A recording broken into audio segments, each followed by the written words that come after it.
Shalom, Pak Sundoro dan teman-teman sekalian yang menyaksikan presentasi ini.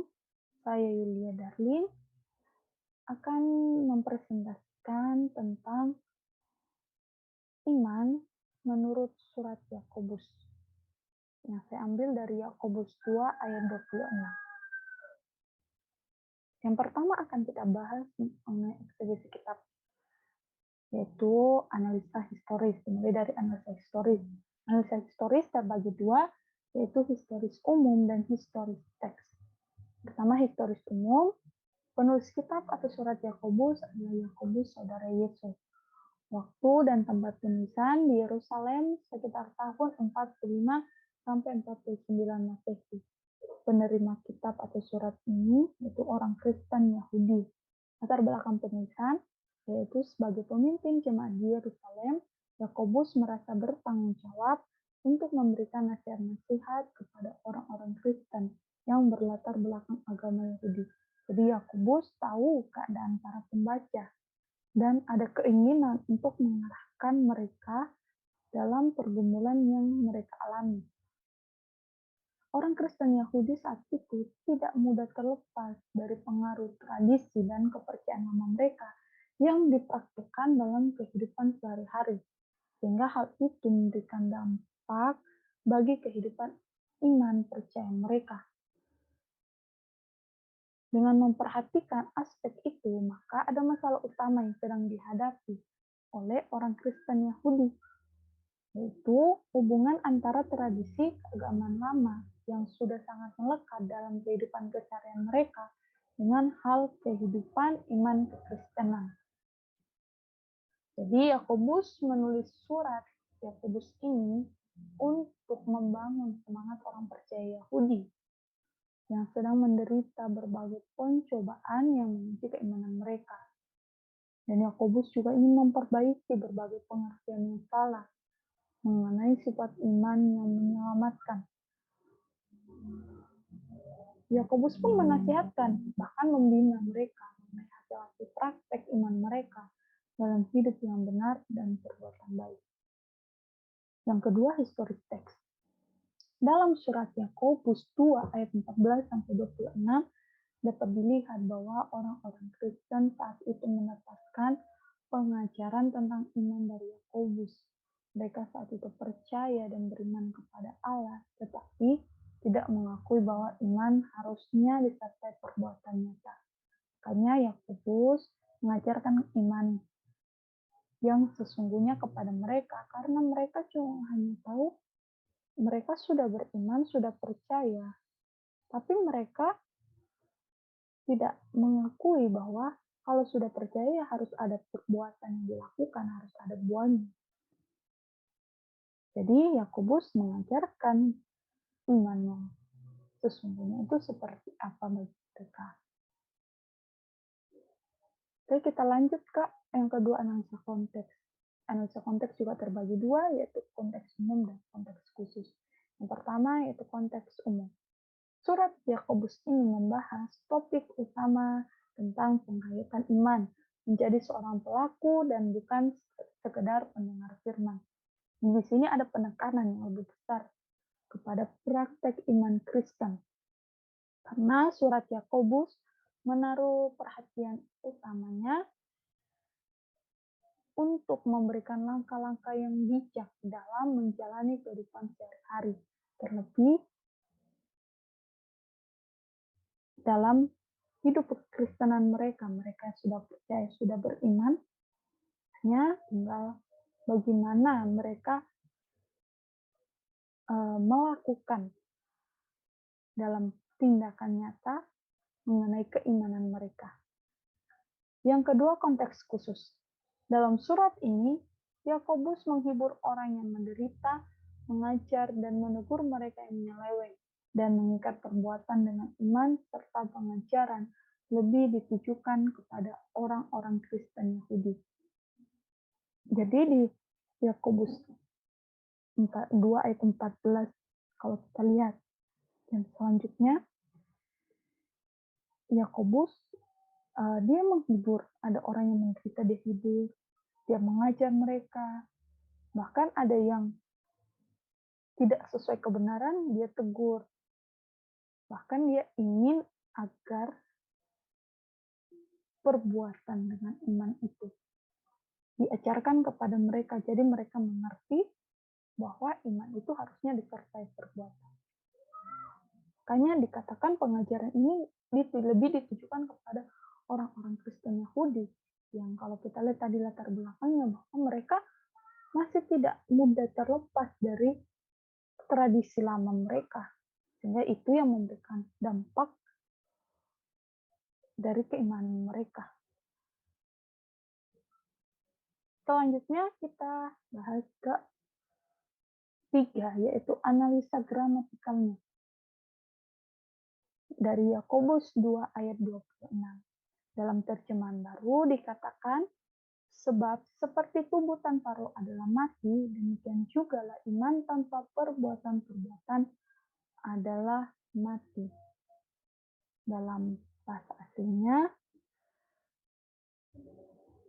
katakan, hosper, gar, to soma koris, pneumatos, nekron estin, autos kai hepistis koris ergon nekra estin. Yang ketiga saya sudah menuliskan arti dari tiap bahasa asli itu dalam bahasa Inggris. Kita akan lanjutkan. Kita akan menganalisa kata-kata yang ada dalam ayat Yakobus 2 ayat 26, tapi tidak semua.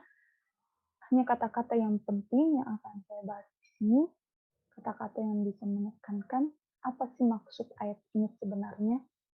Apakah maksudnya sudah seperti apa yang dikatakan terjemahan baru? Dan apa makna sebenarnya? Jadi kita akan lebih memahami, oh ternyata ayat ini berbunyi seperti ini. Ternyata penekanannya begini. Yang pertama kita bahas tentang kata hosper. Kata hosper di sini, kata hosper yaitu sebenarnya di sini di ayat ini ya, saya sudah tekankan di ayat ini bahwa dia adalah kata keterangan atau adverb. Dalam arti Indonesianya berarti sama seperti, sebagaimana, sebagai. Kata hosper ini punya akar kata yaitu host yang artinya as atau seperti dalam bahasa Indonesia. Karena ditambahkan dengan kata per sehingga menjadi kata hosper. Ini merupakan adanya penegasan dari sebuah kalimat. Jadi di ayat ini kata hosper ini menegaskan kalimat ini.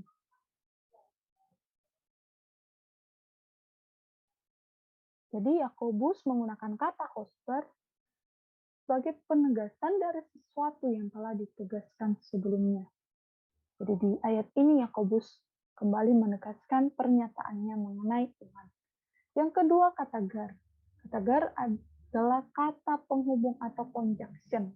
Dalam arti Indonesia berarti sebab. Nah kalau dua kata ini yaitu hosper dan gar diterjemahkan dalam terjemahan baru yaitu sebab seperti. Nah, seperti dari artinya sendiri. Di kata gar di sini itu kata penghubung yang akan menyimpulkan sebuah percakapan yang telah terjadi sebelumnya. Jadi dipakai menyimpulkan perkataan Yakobus dari ayat sebelumnya. Jadi di ayat Yakobus 2:26 ini Yakobus ingin menyimpulkan semua gagasannya tentang iman yang tidak disertai dengan perbuatan, yaitu iman yang mati.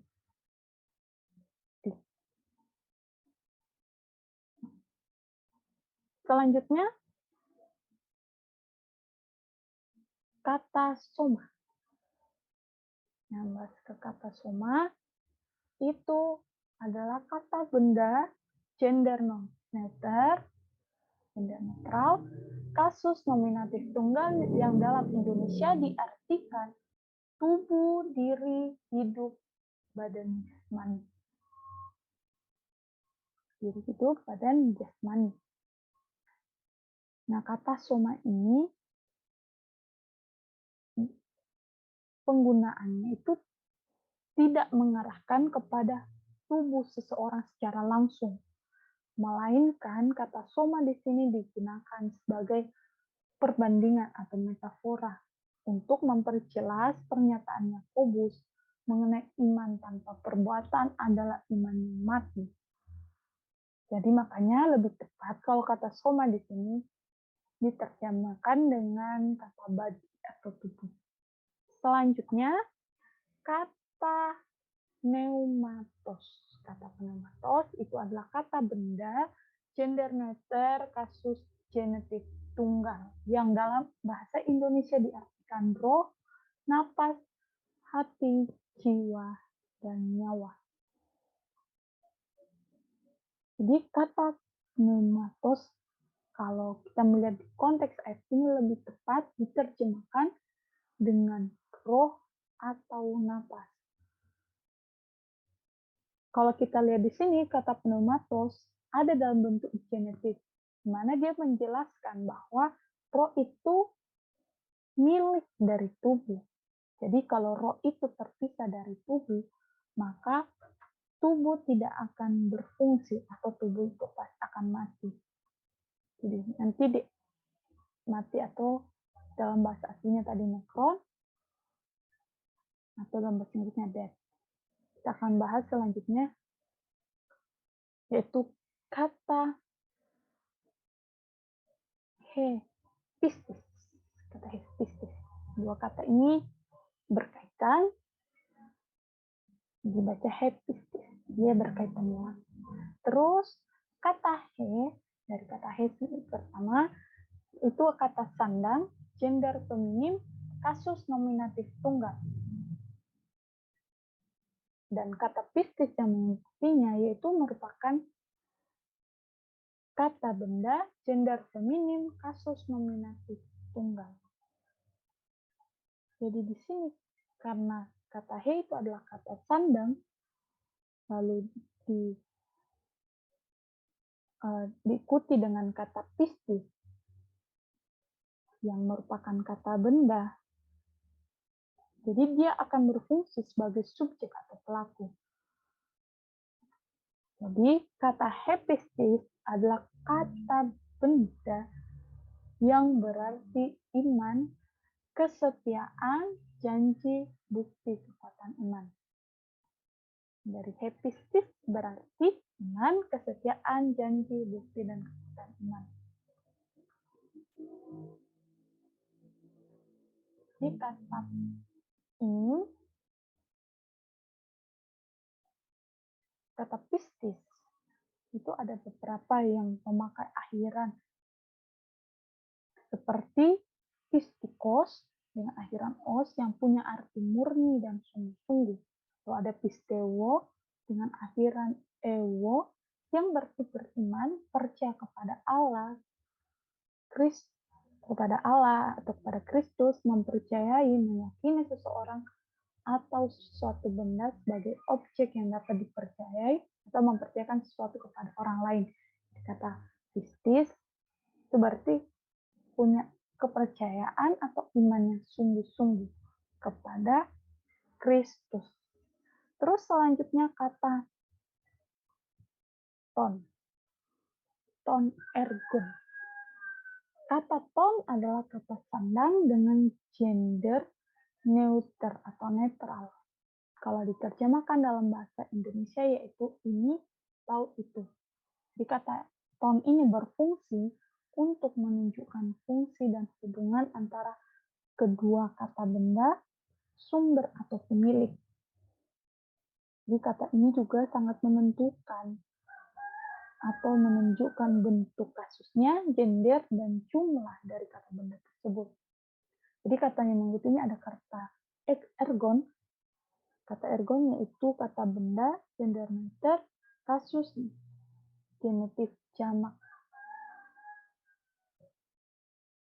Jadi jika kata sandang netral di depan kata benda yang memiliki kasus genetif jamak, maka kata bendanya itu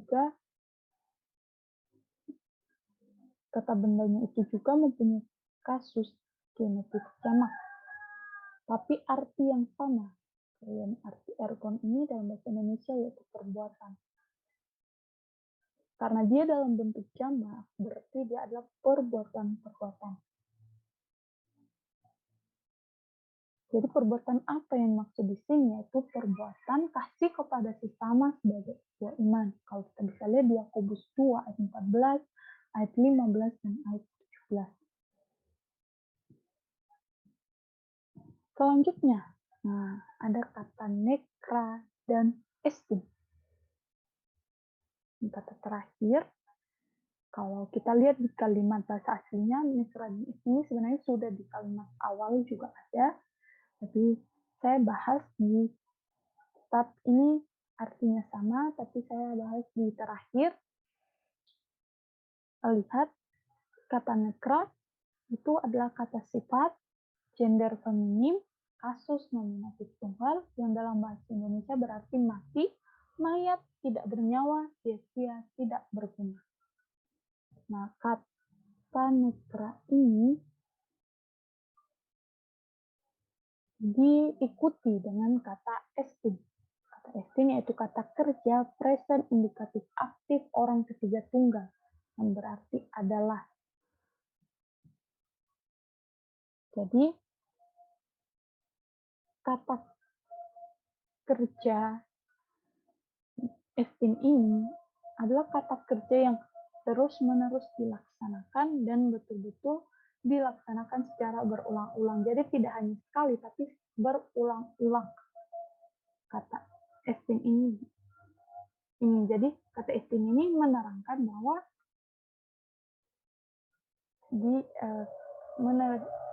dilaksanakan dan secara berulang-ulang. Jadi kalau di kata nekra diartikan sebagai mati, karena mati itu sudah kita tahu bahwa itu dia tidak bernyawa. Mati pun sudah tidak berguna. Kata estin adalah kata kerja, adalah. Jadi kalau setelah kita mengeksegesis setiap kalimat-kalimat penting itu, ternyata terjemahan Yakobus 2:26 dalam bahasa Inggris yaitu for us the body without the spirit is dead, so faith without works is dead also. Jadi terjemahan baru sudah sesuai dengan bahasa asli. Jadi memang hanya tinggal bagaimana kita memaknai, mengerti. Oh, ternyata maksudnya begini. Jadi dikatakan bahwa sebab seperti tubuh, kalau kita masukkan dalam versi Indonesianya, bahwa sebab seperti tubuh tanpa nafas adalah mati, demikian juga iman tanpa perbuatan-perbuatan adalah mati. Jadi iman tanpa perbuatan diibaratkan seperti tubuh tanpa nafas. Dimana kalau tubuh tanpa nafas itu sudah tidak ada nyawanya, sudah tidak berguna, sudah hanya diam saja, tidak ada roh lagi di dalam tubuh. Jadi Yakobus menekankan di sini bahwa dan menyimpulkan iman tanpa perbuatan seperti tubuh tanpa nafas atau tanpa roh yang tidak ada gunanya lagi, tidak bernyawa.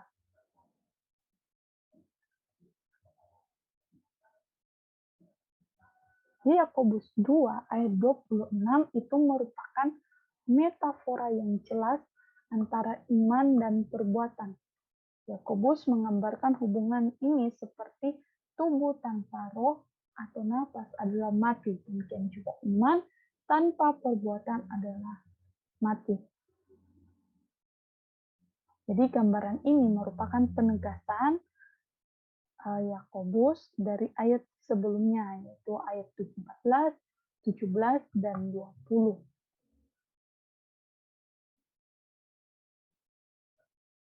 Yang menarik di sini bahwa di Yakobus 22 ayat 26 menggunakan kata host terjar sebab seperti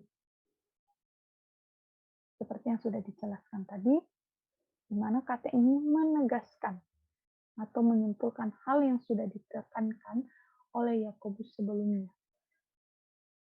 Di kata sebab seperti menandakan bahwa kalimat dari pembahasan sebelumnya terkait erat dengan kalimat atau pembahasan selanjutnya. Jadi hal ini berarti bahwa pemakaian kata penghubung sebab seperti menghubungkan apa yang telah dikatakan sebelumnya dengan apa yang akan disimpulkan, yaitu iman tanpa perbuatan.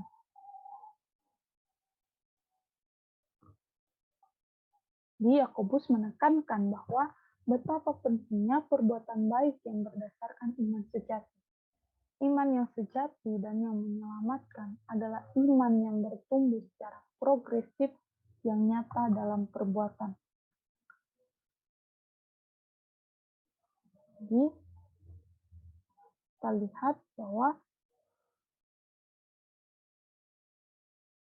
perbuatan itu bukan hanya dalam kurun waktu tertentu saja, tetapi dilakukan secara terus-menerus. Seperti yang sudah dijelaskan di awal tadi, memakai kata kerja estin dalam bentuk present aktif, yaitu kejadian atau perbuatan yang dilakukan terus-menerus, yang dilakukan secara berulang-ulang. Jadi tindakan atau perbuatan yang dimaksudkan di Yakobus 2 ayat 26 sesuai dengan konteks sebelum itu adalah tidak adanya diskriminasi antar sesama, tidak memandang muka, tidak memfitnah, tidak menjadi dosa lidah, tidak adanya pertengkaran, juga dan serta mengunjungi yatim piatu dan janda-janda, juga mendoakan orang yang sakit. Itulah tindakan iman yang benar. Jadi iman yang sejati tidak hanya ada perbuatan baik, tidak hanya beriman, tapi juga ada perbuatan baik. Jadi ada buah dari iman itu. Nah, kita belajar tentang doktrin tentang iman.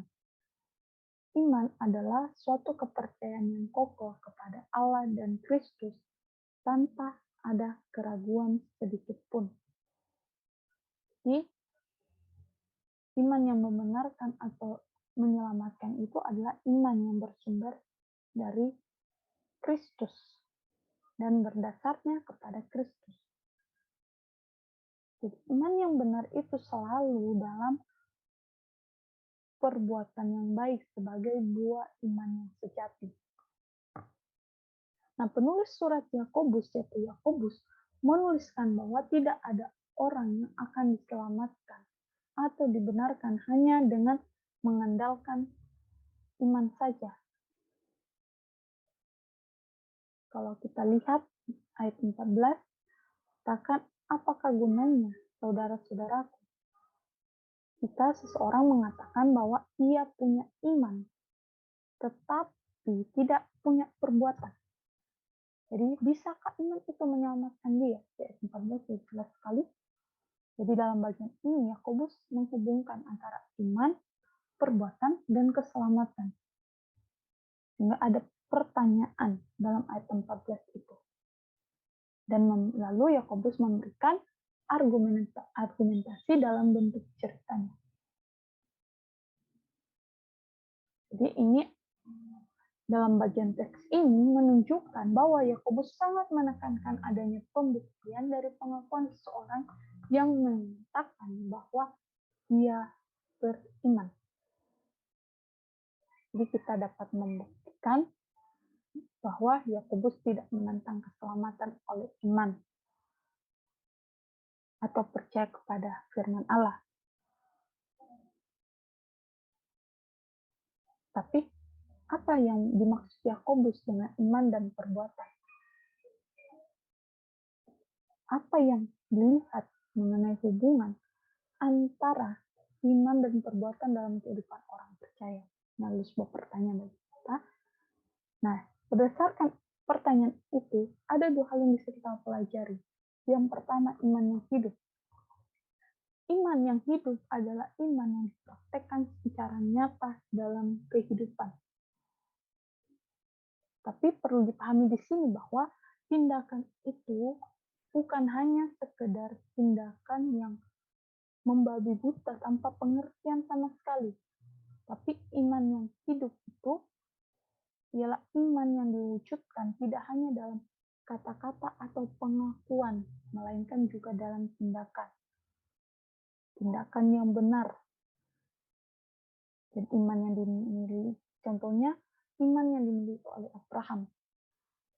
Iman yang dimiliki Abraham itu iman yang besar. Iman yang hidup, di mana dia tunjukkan dalam perbuatannya. Yang kedua, iman yang berkarya. Karya iman yang menggerakkan lahirnya perbuatan nyata.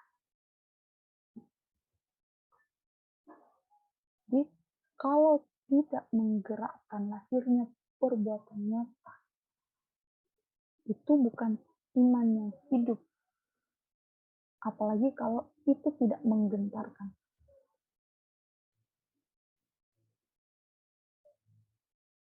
Jadi iman itu adalah kepercayaan terhadap ajaran-ajaran teologis, tapi itu adalah iman orang-orang yang bodoh atau iman yang dangkal apabila tidak disertai dengan perbuatan. Jadi tidak terpisah iman dan perbuatan ditunjukkan dalam ayat 18 dan 22. Jadi iman itu bekerja bersama dengan perbuatan-perbuatan iman. Sehingga itu yang menunjukkan bahwa iman dan perbuatan bukan hal yang terpisah, bukan dua hal yang berdiri sendiri. Jadi kesimpulannya yaitu iman yang membenarkan dan menyelamatkan adalah iman yang bersumber dan berdasar kepada Kristus. Iman dan perbuatan merupakan dua hal yang saling berkaitan dalam hal pembenaran yang dimaksudkan oleh Yakobus. Sehingga iman yang sejati adalah iman yang diwujudkan dalam tindakan nyata. Iman dan perbuatan menurut Yakobus adalah dua hal yang sangat berkaitan yang seharusnya dimiliki oleh orang-orang percaya. Nanti iman dan perbuatan ini tidak bisa terpisahkan. Orang yang beriman pasti akan punya perbuatan yang nyata dalam hidupnya. Jadi ada buah, sehingga iman itu bisa dikatakan iman yang sejati. Baik, terima kasih untuk kesempatan yang diberikan. Tuhan memberkati kita semua.